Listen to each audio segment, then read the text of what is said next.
Welcome to Blizzard Fire. We hope this video helps fire up your solution. You start by confirming model compatibility and getting power ready. You insert batteries and remove any plastic tabs, then power the Samsung TV on. Once done, make sure the remote is within 3 to 6 feet and you have a clear line of sight.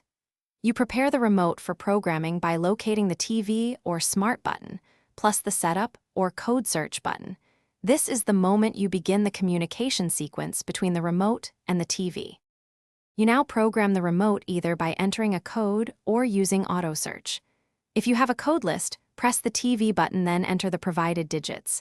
The TV should respond. If not, use the auto search method. Press and hold Setup, then press the TV or power button to cycle codes while watching the screen.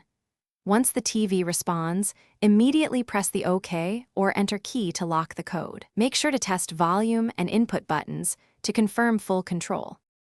You finish by saving the programmed code and verifying all essential functions: power, volume, input switching, and menu navigation.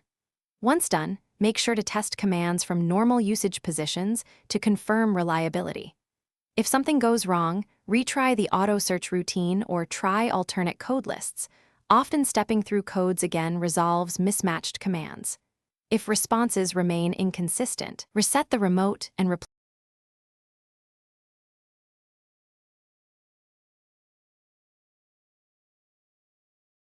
Thanks for watching. If you found this helpful, don't forget to like and subscribe.